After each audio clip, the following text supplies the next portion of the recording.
علیہ وسلم کے وصال ظاہری کے ایام قریب آئے تو حضور نے سرخ پٹی باندھی، تیز بخار ہے نبی کریم کو، 2 صحابہ سہارا دے کے مسجد میں لائے، نبی پاک علیہ السلام کو بظاہر سہارا دے کے لایا گیا۔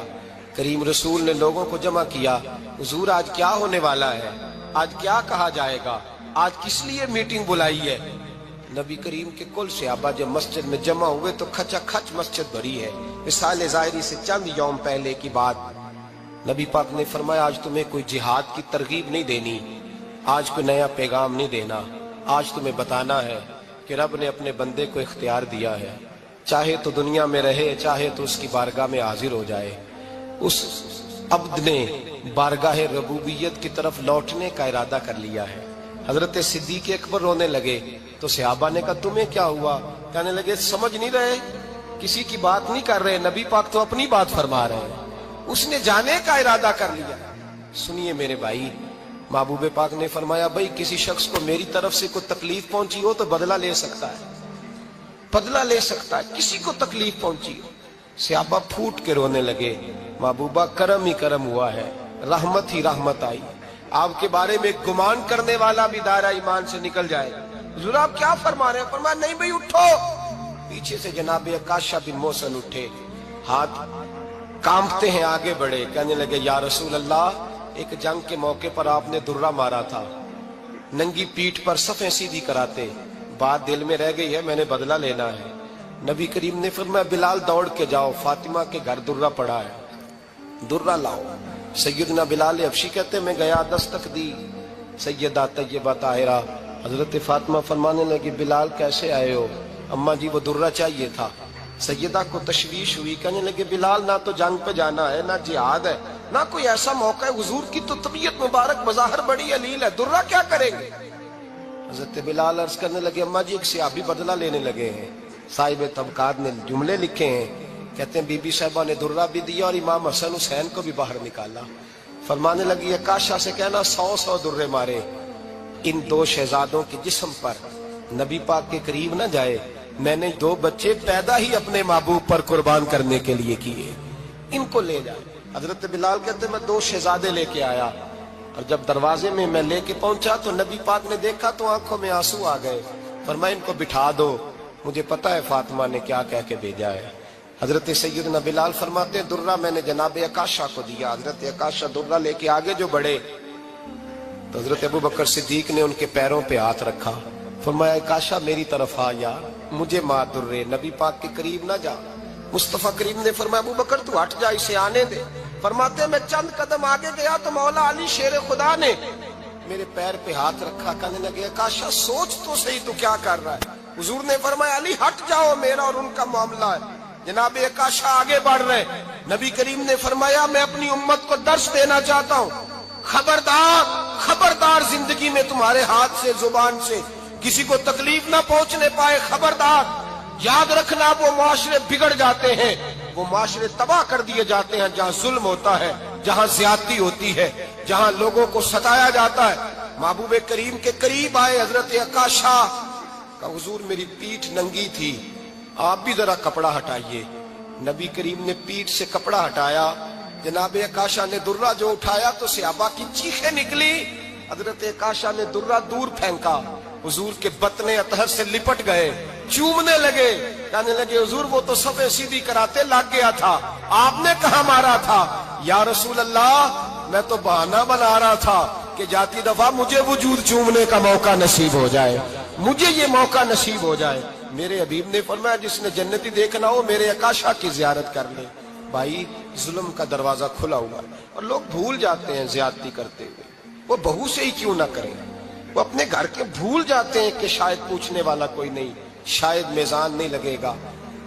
ایران کے بادشاہ نے اپنے بیٹے کو پڑھانے کے لیے ایک استاد صاحب کا بندوبست کیا۔ استاد صاحب کو کہا کہ میرے بچے کو دین پڑھائیے، میں چاہتا ہوں کل اس نے انعام حکومت کو سنبھالنا ہے تو یہ دین سے آگاہ ہو جائے، اس کو کچھ سکھائیے پڑھائیے۔ بہت نیک بزرگ بڑے درویش عالم پڑھانے لگے، اسباق مکمل ہو گئے، دین کے اسباق قرآن مجید پڑھایا، احادیث طیبہ کا درس دیا، اصول فقہ سے روشناس کرایا۔ جب بچے نے مکمل تعلیم حاصل کر لی اور آمین ہو گئی، دستار ہو گئی، فارغ ہو گئے، تو پھر ایک دن استاد صاحب نے کہا بیٹے کل تم نے ضرور آنا ہے، کچھ بات کرنی ہے۔ شہزادہ گیا ملنے استاد صاحب سے، استاد صاحب نے کنڈی لگا لی، ہاتھ میں درہ پکڑ لیا، مار مار کے پورے وجود کو زخمی کر دیا، کوئی غلطی نہیں، کوئی بات نہیں، مارا۔ اب بچہ آیا آ کے بادشاہ سلامت سے کہا کہ ابا جی سمجھ نہیں آئی، بڑا مارا ہے استاد۔ تو سیانے تھے نا بادشاہ، یہاں تو قاری صاحب روز کٹہرے میں کھڑے ہوتے ہیں، مولوی صاحب آپ نے میرے بچے کو کیوں مارا ہے؟ آپ 8,000 کے مولوی ہیں، میرا کئی کروڑ کا بچہ ہے، سویرے بدل لیں گے، خبردار آپ نے بچے کو ہاتھ لگایا، اپنی حیثیت میں رہے معاذ اللہ۔ جو قومیں استادوں کو کٹہروں میں کھڑا کرتی ہیں وہ ترقی نہیں کر پاتی، جو استادوں کو کٹہروں میں روز کھڑا کرتے ہیں۔ کہا ابا جی بڑا مارا ہے، تو والد بڑے سمجھدار تھے، کہنے لگے بیٹا استاد باپ ہوتا ہے، وہ زیادتی نہیں کرتا، کوئی بات ہوگی میں تیرے استاد کو کٹہرے میں نہیں بلاؤں گا۔ اماں سے بات کی، اماں کہنے لگی بیٹا میں تیرے باپ سے کیسے بات کروں، ڈرا تھا۔ وقت گزر گیا، 22 سال بیت گئے، 22 سال گزر گئے، بادشاہ کا انتقال ہوا، شہزادہ تخت پہ بیٹھا، پہلا حکم یہ دیا کہ میرے استاد کو بلاؤ، پہلا حکم۔ استاد جی بوڑھے ہو گئے تھے، چھڑی کے اوپر ٹیک لگا کے آئے اور بھویں سفید ہو کے جھک گئی تھیں، یوں آنکھ کھول کے بڑی مشکل سے دیکھا، کہنے لگے شہزادے حکم ہو۔ کب میں شہزادہ نہیں، اب میں بادشاہ بن گیا ہوں۔ استاد جی 22 سال بیت گئے، آپ نے مارا تھا، پر وہ درد چونکہ زیادتی کی تھی، میرا قصور کوئی نہیں تھا، تو نہ میری روح سے درد گیا ہے نہ میرے جسم سے گیا ہے، میں بے اختیار تھا، پوچھ نہیں سکتا تھا، آج با اختیار ہوا ہوں۔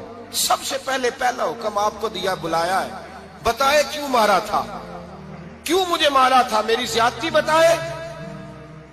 تو استاد، بوڑھے استاد کی آنکھیں آنسوؤں سے بھر گئیں، کہنے لگے بیٹے بس آج کے دن کے لیے مارا تھا، یہ جو دن آ گیا نا میری زندگی میں اس لیے مارا تھا، یہ میں چاہتا تھا میری زندگی میں وقت ہے، آج کے بس میری مراد پوری ہو گئی۔ کہا صاحب کس لیے، مجھے بھی سمجھائے۔ آپ فرمانے لگے کتنی دیر ہو گئی تجھے مار کھائے ہوئے، کتنا زمانہ بیت گیا؟ کہنے لگا 22 سال۔ فرمایا زخم بھولے تو نہیں، درد ختم تو نہیں ہوئی، تمہیں بات 1 منٹ کے لیے بھی تمہارے حافظے سے محو تو نہیں ہوئی؟ کہ استاد جی روز رات کو یاد آتی، روز خیال آتا تھا۔ استاد کہنے لگے بھائی تو بے اختیار تھا، پوچھ نہیں سکا، 22 سال تجھے یاد رہا، مجھے پتا تھا تو ایک دن حکمران بنے گا، میں نے تجھے اس لیے مارا تھا کہ بیٹے یاد رکھنا، کسی پہ ظلم نہ کرنا، اگر تجھے 22 سال تک یاد رہا ہے تو جس پر تو ظلم کرے گا اسے بھی قیامت تک یاد رہے گا، اور یہ یاد رکھنا تو آج با اختیار ہوا تو تو نے مجھے بلا لیا ہے، قیامت کے دن غریب با اختیار ہو جائیں گے، مظلوم با اختیار ہو جائیں گے، وہ با اختیار ہوں گے، باللہ الواحد القہار، رب کریم کی بارگاہ کے اندر ان کا اختیار ہوگا، اکیلے اللہ کی حکمرانی ہوگی، پھر وہ بلائیں گے بڑے بڑے کج کلا، دنیا میں جن کی پگڑیاں اونچی تھی وہ سر جھکائے کھڑے ہوں گے، دنیا میں جو ڈکٹیٹر بنتے تھے ان کی پشتیں لال ہوں گی، ان کو غدار لکھا جائے گا، قیامت تک نہیں بھولے گا۔ ظلم کرنا تو سوچ سمجھ کے کرنا، اتنا کرنا جتنا تم سہ سکتے ہو، اتنی زیادتی کرنا جتنی قیامت میں تم برداشت کر سکتے ہو۔ میرے نبی کریم صلی اللہ علیہ وسلم نے فرمایا ظلم سے بچو، یہ قیامت کے اندھیروں میں سے ایک اندھیرا ہوگا، زندگی میں زیادتی نہ کریں، اگر تھوڑی دیر کے لیے کوئی چیز برداشت کر جائیں گے تو وہ فائدہ دے جائے گی، کچھ دیر کے لیے اگر سہ جائیں گے تو نفع مل جائے گا، سہنے کی کوشش کریں لیکن زیادتی نہ کریں، نظر کو، سوچ کو، ذہن کو پاک رکھیں، اور میرے بھائی زندگی پوری ظلم سے بچیں، زیادتی سے بچیں۔ امیر المومنین حضرت جناب سیدنا عمر فاروق رضی اللہ تعالیٰ عنہ رات گھر میں تھے تو رونے لگے، بڑی دیر تک روتے رہے، والدہ اٹھی تو صاحبزادے سے کہنے لگی پتہ کرو تمہارے باپ کو کیا مسئلہ ہے۔ شہزادے آئے، کہنے لگے امیر المومنین والد گرامی کیا ہوا؟ تو حضرت عمر فاروق کہنے لگے بیٹا اپنی اماں کو بلاؤ۔ والدہ آ گئی، کیا بات ہے، کچھ طبیعت خراب ہے تو حکیم کا بندوبست کیا جائے۔ تو حضرت عمر کہنے لگے کچھ بھی نہیں، آج مسجد سے نکلا ہوں تو نبی پاک کے صحابہ میری تعریفیں کر رہے تھے۔ یہ حضرت فاروق اعظم کے وصال کے قریب کے دن ہے، تعریفیں تو حضرت